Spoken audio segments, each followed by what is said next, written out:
Hello, guys, and welcome back to the Law of Attraction Secrets podcast. I'm your host, Natasha Graziano, and today in the studio, alongside Baby Bump, yes, we have a gorgeous girl. She's so inspirational. I love her energy. She's a public speaker, a businesswoman in her own right who's made millions and millions and millions of dollars. She is somebody who I know you're going to learn from if you want to talk about mindset and business today and how to build your own empire. She has an amazing book, which I love, Perfect Imperfections. Let's welcome to the show, Mara Dorne. Oh my God, girl. That was the best introduction I think I've ever gotten, ever. Oh my God. Thank you so much. I love my intros. I really enjoy it. I get to choose who I have fun with and who sits in this chair. And you're one of those people. So I'm really excited to have you here. Thank you so much for having me. I'm super excited. Amazing. Okay, so let's go to what was the hardest time in your life. Let's go straight to it. I want to know what was the hardest. Everyone talks about the good stuff. Let's go to the worst point. Tell me something that is horrendous, because we've given you this amazing bio and the world knows you as this wonderful woman, but what did you go through? So that is actually, no one's ever asked me that first. You're right. They always start with the good stuff. So actually it didn't turn out really well for me. You know, I thought I was going on this one trajectory in life, and I found myself, I was married, I had a little girl at home, and we were dead broke. My ex-husband lost all of our money, all of our businesses in 6 months. And I thought, I had this great master's degree. I thought I was going to law school. So, I thought I was going to be highly marketable, and it didn't happen at all. In fact, nobody was hiring me. There was no money for me to continue on and go to law school. And I found myself at a crossroad, and I had to figure out something. And one thing I did was try to lower my health insurance prices. And when I did that, I came across a girl, because I think we just realized that when you meet people, there's always a reason that you meet people. So this girl sold me health insurance, and then ultimately became like my fairy godmother and brought me into which I didn't know, a male-dominated health insurance industry. And I struggled. I wish I could tell you that I was amazing and I did fabulous, and I did not defy all odds. In fact, I didn't make money for almost 6 months. And it was hard. I mean, I was living paycheck to paycheck. The cars were being repoed. Everything was going just like that. And that was the hardest, most humbling, embarrassing time of my life. And from there, I had to make a hard decision. It was either go big or go home.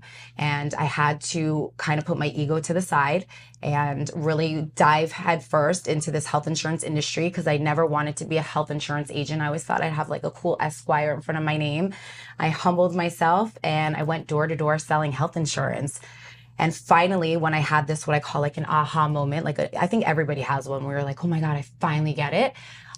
It all clicked. And when I started betting on myself, I went from making $0 to a 6-figure income that year. Gosh, that's incredible. Yeah. What was the aha moment? The aha moment was I had to put my ego to the side. I'm an alpha female. I'm sure you know. It takes a lot to be like, okay, I like to blame everyone. It was everybody else. It was not me. Never me. It's never me. I still don't even say it's me. But it was everybody else, right? And then finally, when I realized, I don't know everything, it is okay to continuously learn, right? If you're not learning, you're not evolving. So when I finally decided, okay, I don't know everything. I want to make money. I know I want to do this. And I wanted to go all in. And when I started betting on myself, that was the aha pivotal moment of my life. Wow. Yeah. Very beautiful. Okay, so you're a mom. You're a full-time mom. You're a full-time businesswoman. Yeah. You built this empire, right? How do you manage building an empire, being a mom, being a wife, on stage? How do you manage it? I wouldn't say I manage it. I think I'm always dropping the ball constantly, because, when something's going really well, I'm dropping it over here, You know what? It's about being intentional and purposeful. And I didn't even know what that really meant until I started, building these businesses all over the US and really trying to fit it all in, because being a mom amongst everything is my number one priority. And that will never change. The kids are my number one why. I was telling you before, I have a daughter, and my daughter to me is the most impressionable. Girls are so fragile. And for me, it's very important. Yeah, I travel all the time, but I want her to see me traveling. I want her to be like, that is one bad bee. That's like and she wrote the forward in your book, which I think is so beautiful. I love that. Yeah. Aww. So when I'm home, I like to be intentional. That's really what it comes down to. So that, when you organize your time and you prioritize it the right way, you can be everything. I'm not just a mom. I'm not just a businesswoman. I don't just like to go to the gym. You can be all of that. And once I finally understood that you can do that, of course I'm not perfect. I drop the ball all the time. I think I'm always losing at life. The world is always, the sky's always crumbling, but in reality, you can do all of that stuff. Is there going to be pitfalls? Of course, that's what life is about, but you can do all of that. So you just said something really interesting. You said, I live my life intentionally. Let's dive into that, because intention is everything. Yeah. When we wake up, we decide how our day is going to go. We decide how we want it to look. We decide how we want the world around us to be. Yeah. Our outer reality is a direct reflection of our inner self beliefs. What we decide inside of us becomes our outer reality. So when we wake up and we decide, I intentionally today, I'm going to make money. I'm going to do this. I'm going to help these people. I wake up and I'm like, show me, universe, what is my assignment for today? Show me my next step. Show me where I need to be, what I need to do in order to fulfill my ultimate goals. So when you wake up, what is a life of intention to you? Yeah, well, you do it a lot better than I do. I need to take some steps from you, but no. You're right. You know what? If I wake up and I don't feel good, that's how my day goes. Think about it. When you don't feel well, when you're sick, that's exactly what happens. So that's really the law of attraction. Yeah. So when I wake up in the morning, I like to do things that are intentional. So for instance, the first thing that I do is, it's a non-negotiable. I go to the gym. I start my day at 5 a.m. I'm in the gym, because that gives me that time, that space, that just me time. I'm not a wife. I'm not, I'm not a business. I'm just Mara. And that makes me intentional, because I'm getting ready for my entire day in order to be that mom. So everything that I'm doing throughout the day is intentionally driven to drive positive results, whether it's being a better mom or a better businesswoman, but that's what it looks like. Okay, beautiful. So then what's your morning ritual? So my morning ritual, number one, I wake up. Obviously, I wake up and I try to wake up positive, because waking up negative starts to tone immediately. So usually I'll look in the mirror, and it depends how I'm feeling. So if I'm not feeling that good, I'll look in the mirror and be like, you got this, bitch. You have to do that. You got this. You got this. This is all about you. And then I go right to the gym. I walk out of bed, I get dressed to go, and I go into my cardio room, and I clear my head. It has to be completely clear. There can never be any of this nonsense going on here. It has to be completely clear. And then in my head, I'm planning out what I'm going to do for the day. It starts like that every day. And then I like to show gratitude. So usually I'm thinking about something or somebody that either I want to send a text message to, or just something to show gratitude. And that's usually how it starts. That's very beautiful. Gratitude is a very powerful tool that we can use to bring more things into our life to be grateful for. So when you start your day, I lived two different lives before the Natasha Graziano you see today. Right? So we're going back pre-7 years, and then the version that I am here. So there was just these two different versions, before the pre-child and then after child. And one of the biggest things that helped me with my transformation is when I lost my health, when I lost every part of me. I'd lost my full sparkle. I'd lost who I was. And then I had to rebuild. But really what I'd lost was my ego. Yeah. Everything that I thought I knew came shattering down around me into a million pieces. And from that place of rock bottom, I had to rebuild. I had to recreate. And you were there. You were in that place through a different set of circumstances where you had no money, your ex, whatever you'd gone through there at the time, and you had to build from nothing. Yeah. And you ended up building the 6-figure business within 1 year, which is incredible. I did the same thing. I love that. Yeah. But the point is, gratitude was the piece that got me out of there. Yeah. Because I would look around me and I hated where I was. I would look around me and be like, oh my God, I can't stand the things that are going on. I'm broke. I was in debt, hundreds of thousands. I was in such a dark place. How do I get out of this? Yeah. But I decided I'm going to give gratitude for the fact I just woke up. For the fact that I'm a mother to my beautiful son, even though I can't mother him right now because I'm unwell. I'm going to give gratitude for the fact that one day I will be able to do these things. So gratitude became my piece of peace in my heart. It became the thing that led to me being able to manifest more things to be grateful for. I found other things, and then it led to bigger things, which is where scripting came from. So is there any practice that you love, whether it's meditation, scripting? What do you personally do that has enabled your success? Because you have a real great level of success. So what is that? So the gym, that's a bit, like I said, it's a non-negotiable. Love that. Have you seen Wes Watson online? No. Oh, you need to come across him. So he is, he's come on the show. He's a really good friend of mine, but he talks about the same thing. It's a non-negotiable. Right. I have to. And then I started practicing journaling. And I know, like for me, I thought it was so cheesy. I'm like, am I writing in a diary? Like, dear diary? But what I find is when I journal, and I've been doing this for like the last month, I've been journaling every single day, that when you write things on paper, it is self-manifest. You can manifest. So for instance, if I'm having a bad day, it's not working or something, I'll write in the journal and then I'll end it with something positive, because I know that if it's intentional, right, I intentionally put it down and now it's in black and white, kind of got to follow it. So when you write it and you basically speak it into existence, you're manifesting it. So I started doing that, and honestly, like, it's worked out so well for me. I love it. It clears my mind, and then it just makes you just more intentional on your day. Well, I'm a mindset coach, as you know, so I literally teach from that place of how to write and how to script. You take journaling and you flip it on its head and you write it in the past tense. So there's science behind it, hence I did a whole TED talk on this, and it's all about how you, the same way you're journaling and you're doing what we call a self-fulfilling prophecy, you write about yourself as though it's already happened, what you're doing every day for your success. So the journaling sounds like a newer piece. Have you ever meditated?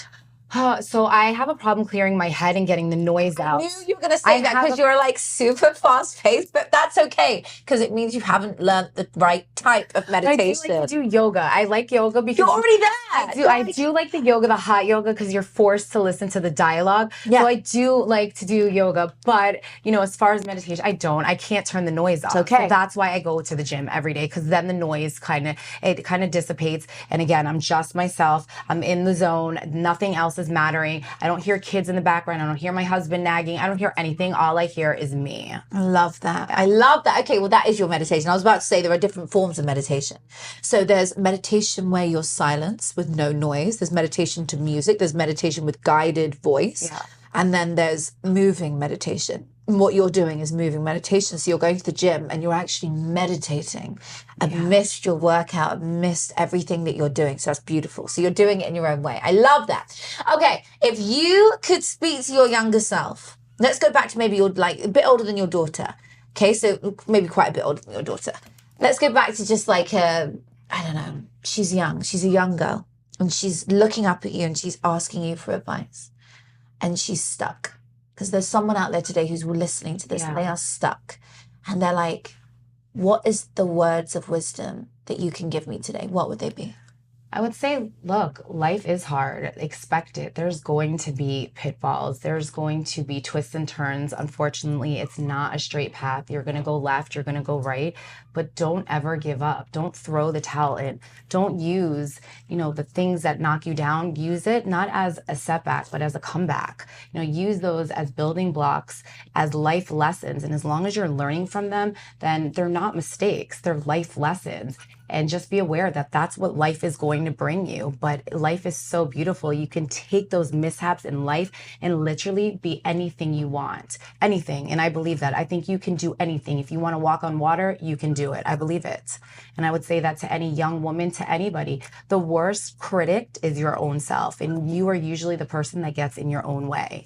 So you have the power, and I think that you have your own destiny in life, and you can create that any way you want. Beautiful words. I love that. So empowering. So you have an audience of women predominantly. Yes. And you're now keynoting on stage. I mean, you've always done it. You've always been speaking amongst like a lot of people, inspiring and helping, which I think is just amazing. We need more women out there. Yeah. More women, because all the events that I've ever spoken at for the last 4 years have literally been just men. And it's like, where's all my females? And here we are. So I'm really happy that you are here.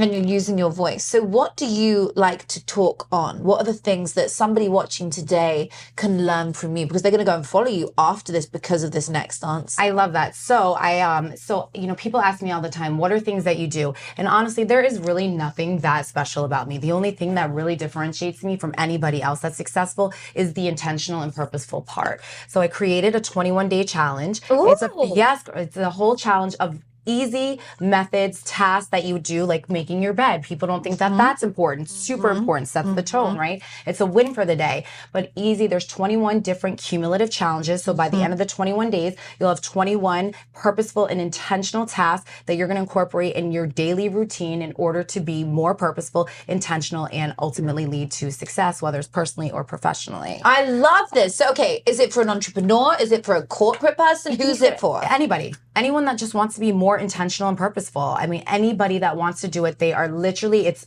they'll get a video, they'll get a day by day. It's pretty self-explanatory, but anybody can use it and anybody can implement it it's nothing too hard. I love that. I'm going to put a link to it below. Make sure you give that to us. I love the idea of this, a 21-day challenge. 21 days. Where people are going to learn more intention, more purpose. How to build a good habit, right? They say 21 days until building a good habit. In my book, I have a whole chart which they could do for your thing. It's so great. It says choose a habit for 21 days. So here is a great habit. And that's it. That's all they have to do. 21 days to form a small habit, 66 days for a large habit. I love it. If you do something every single day, it will become who you are. I agree. Your thoughts become your feelings. Your feelings become your habits. And your habits are who you are. So who we are is just a bag of habits by the age of about 30. And then from then, it just becomes every piece of us. So I'm a bag of walking habits, as you are, as everybody else is. So you want to learn, for anyone listening today, from a coach, from somebody who is results-based. So if you want to make a shit ton of money but live an intentional life, we're sitting with someone who does that with you. If you want to learn from somebody who has built 20 big businesses and sold them, you want to do exits yourself, go to that person. You go where results are, right?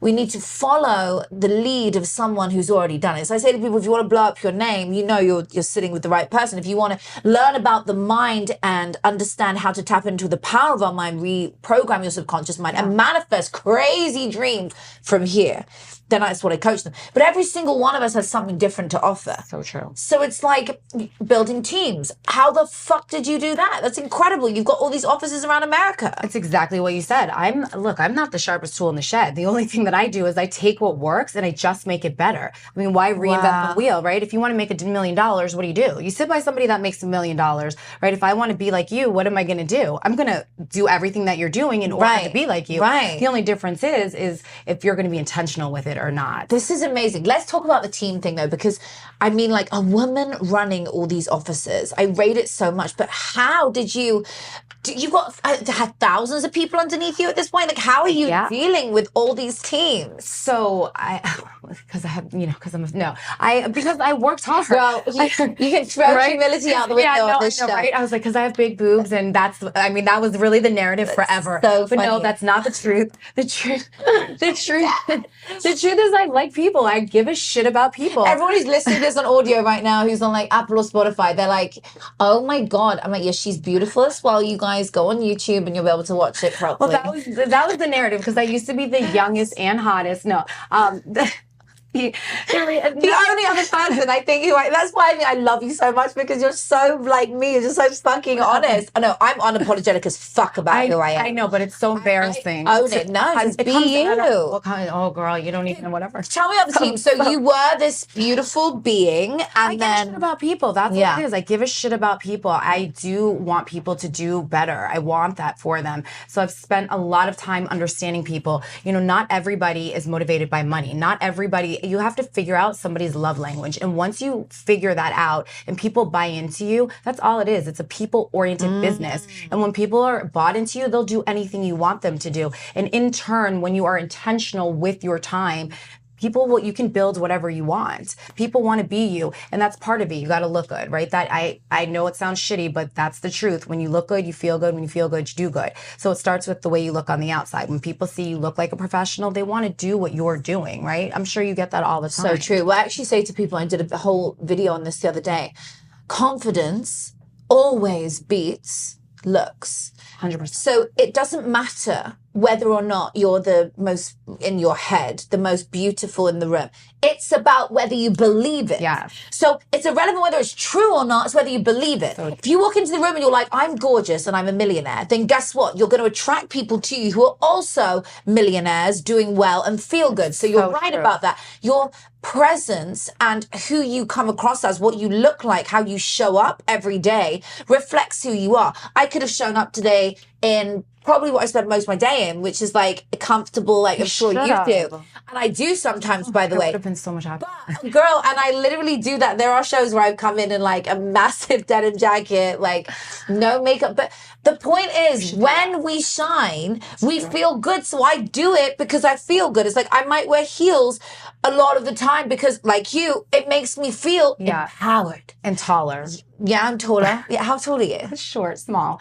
5, maybe 5'2", maybe Really? like 5'1.5". Are you? God, you don't come across as it as the heels, but no, I'm 5'3", 4". I say 3.5. I do. I get the half too. I put it in there. I absolutely use the half. No, but I love being small. Like I don't know life any other way, so I just that's how it works for me. But anyway, okay, wait. Showing up in the office as a really empowered person, confidence. I teach people confidence. People are like, how do you have confidence on camera? Well, it's an aura. Yeah. I walk in and I say, I am the most magnetic person in this room.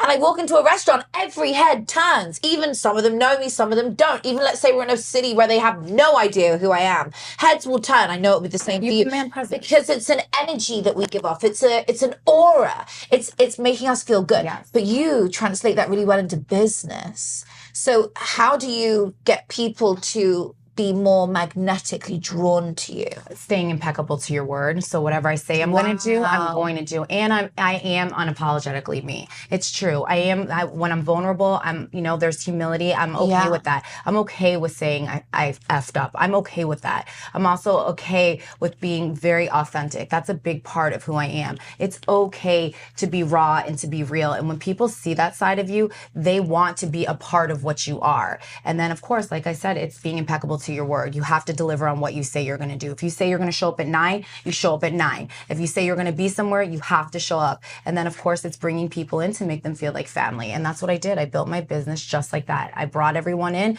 made them feel like family. I stayed impeccable. And then you're right. I command presence. When I come in a room, you're absolutely right. They know that I'm there. They absolutely know, but it's not like a scary thing. They know that I'm there to save the day or to give them some kind of empowering something or some kind of drop a nugget or knowledge or wisdom, whatever it is. I love that.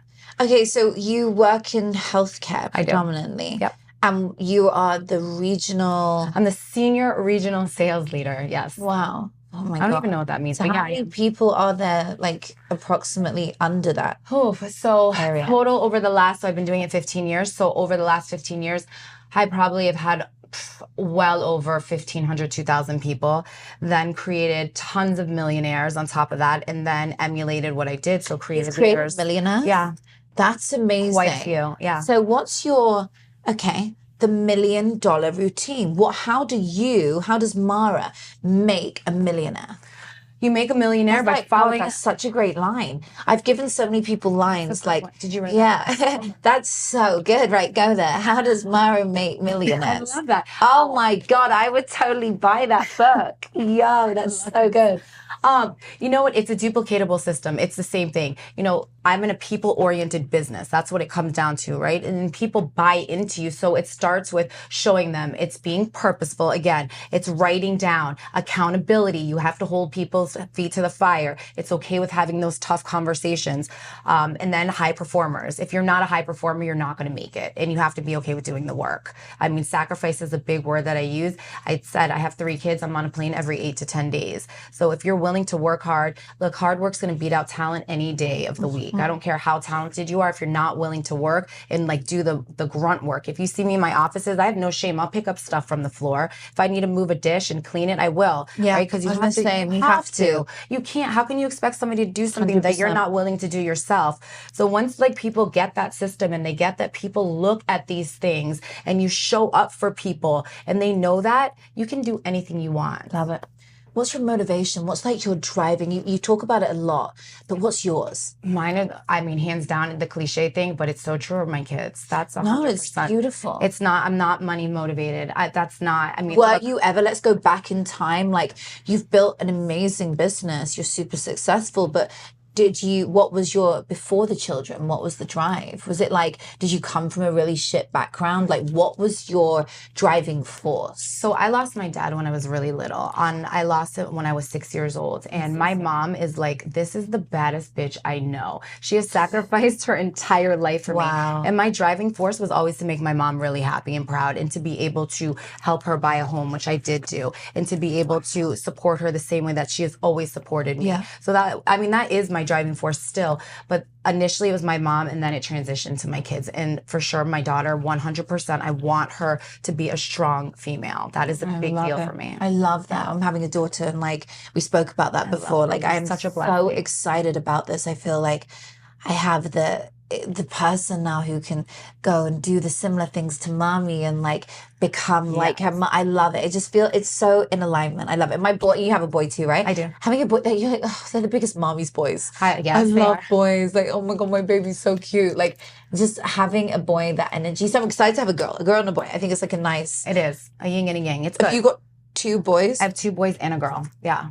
So I have 2 mama's boys, and then I have one that's exactly like me. I mean, the girl. Oh yeah, she's the girl. Exact. Really? Exact. Looks like, I talks love like me. that. Exact. I love this. Yeah. So beautiful. Oh my God, I love this. So excited. Okay, so what is success to you?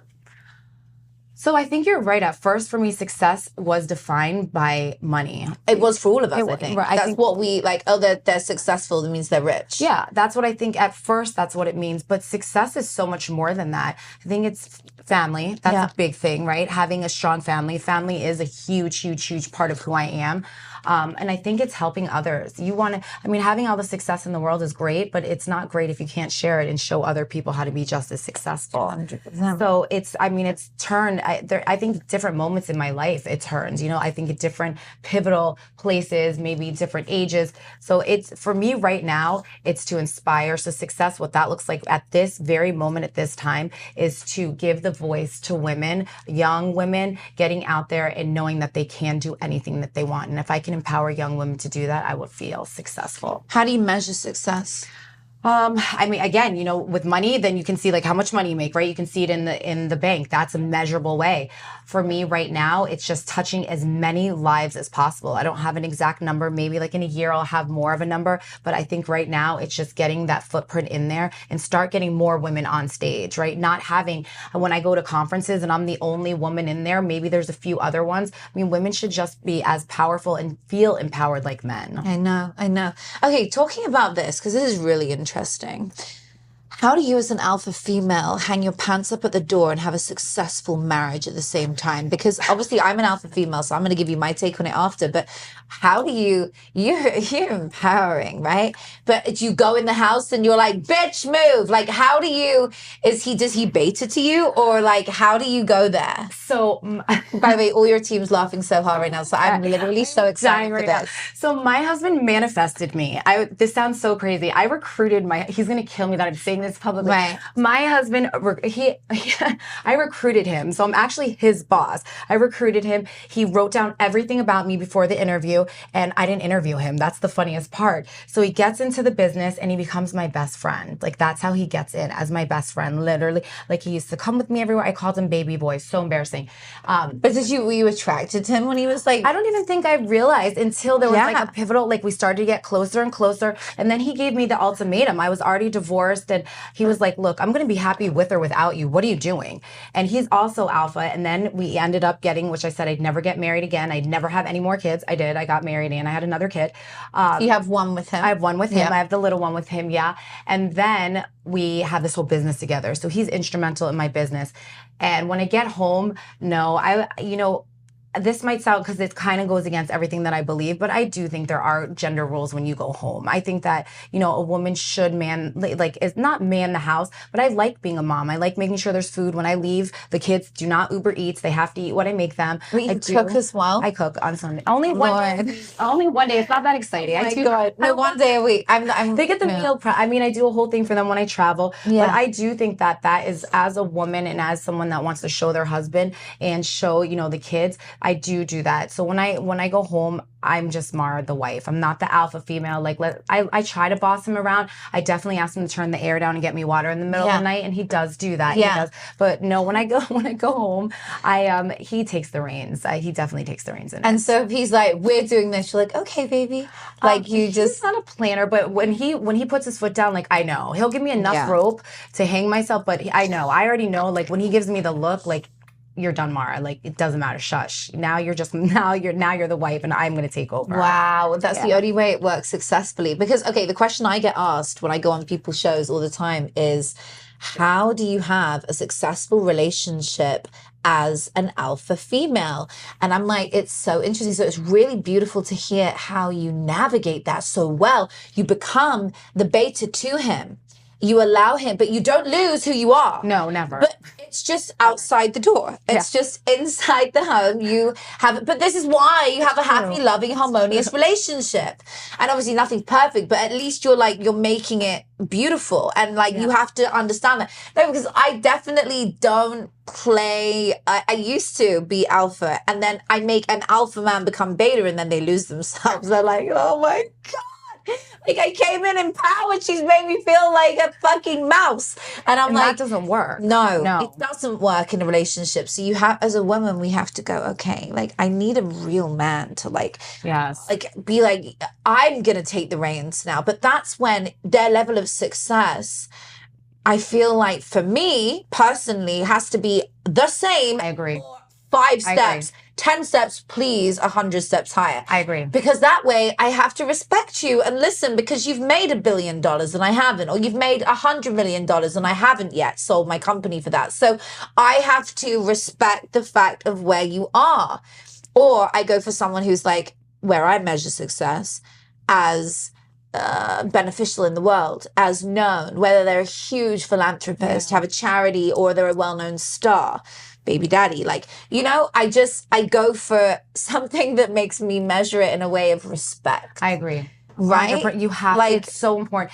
I need to be led, because I lead so many. Yes. I need to be led. Yes. I'm not walking behind you. I'm not going to walk behind you, but I will walk next to you, and I want to be led. Yes. And there are, he definitely, my husband is super, super smart. He is instrumental in my business. If it wasn't for him, there's no way I'd be as successful. And that's how I measure it, because he makes me a better version of myself. So actually you're really a power couple, because together we are. You have this family, you have this business, you help him, he helps you. Yes. Love it. So does he still work in the company? He does. He still works underneath me. Really? But the trade-off is that we have the same last name, so it really is his. I feel like every time I'm if they see Dorne region, that's him, right? It works. It doesn't matter. Who cares? They don't know which Dorne it is. No, and I agree. But so many people meet through that exact way. I see guys who come on, they'll be like, I married my whatever they were, with you, working with you, for you, and then sometimes they then don't after they end up having kids. But for somebody like you and I feel like waking up with purpose is everything. I lost myself after my first son because I stopped doing things that made me happy. Yeah. I stopped living. Before that, I was actually living a really disastrous life. I was a webcam girl. I was a girl who was living all for herself. All I would talk about was what bag I was going to get and looks and everything superficial. And then when the illness happened, it shattered that ego. So I had to relearn who I was in every way. And it was the best thing that ever happened. Although at the time I was like, why me, why me, why me? Oh, I see why me. Yeah. Because I needed to share the journey with the world of the transformation that I'd had and how other people could heal. And so that was my big thing. I spoke on healing. I created an entire thing called the MBS method, Meditational Behavioral Synchronicity, which is a deep guided form of meditation, which helps you through breath work in this particular way to reprogram your subconscious mind. And I was able to get rid of the illness and heal my life. And so I share this nonetheless just to explain how without my career coming from that, my new career as a coach, as a speaker, I would never have found who I was and felt so alive again, because I felt lost just as, inverted commas, a mother. Now I have a lot of friends who are amazing mothers, and there's people listening to the show today who that's their full-time job. And by the way, it's actually harder. Scientifically, it's harder being a full-time mum than it is running an office. Yes, I know. I don't think I could do it. Right. And I did it for like a year and a half, and that was, I lost myself, and that was when I got into that awful state where I was, you know, not in my best way, mentally, physically, emotionally, in every way. And so from there, I found my purpose. So what was that day when you had, I know you explained the aha moment, but the day when you went, I want to teach others a life with purpose? Oof, that was years. That was years into my career, because same thing. I was kind of focused on myself and figuring out. You're right. Wealth was measured on the bags and whatnot. And then I met this girl. I met a girl at the gym who was struggling as a salesperson, and she was just kind of in and out, figuring it out. And I took her under my wing and I got her out of debt. And that was the moment when I was able to help her get out of debt completely. Today, she is a mom. She bought her house in cash. She paid everybody back. And that's when I was like, this is what I'm supposed to do. I'm supposed to help other people. And if you know me, I have my best friend here with me. If you know me, you know that's my personality. I will help. I will give you the last dollar that I have. So beautiful. You two remind me of us two. Me and my producer, Natasha, we have the same name. Like, so funny when we first met, just talking about best friends, because I know so many girls that watch this show.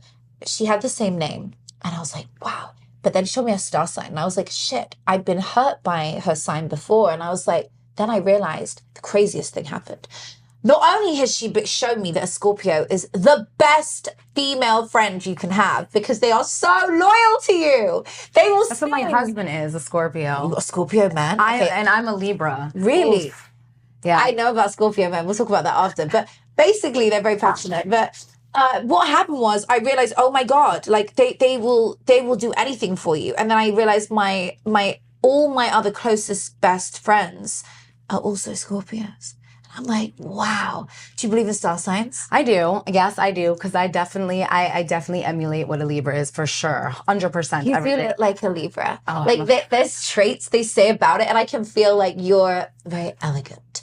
And like you look like I don't know, like a Libra. I was so intrigued, and I love that we have one of the same heritages. Yes, we do. I can sniff it. I knew it right away. I knew it right away. Too. I'm like Russian Jewish, me too. Like I know it. Yeah. I'm like Kinder over here. People always find each other. Okay, girl, before we wrap, I could talk to you forever, and we will absolutely be going offline after this. I'm going to put all of Mara's tags below so that you guys can follow her and go and see everything she's up to, wherever she's next on stage, whatever she's next up to, her podcast launching, and all the above. The book, I'm so excited for all my gals to read it. And we will probably have you back at some point. I love that. We can talk in the future about the next thing that you're doing. The 21-day challenge is below. Leave us with your favorite quote.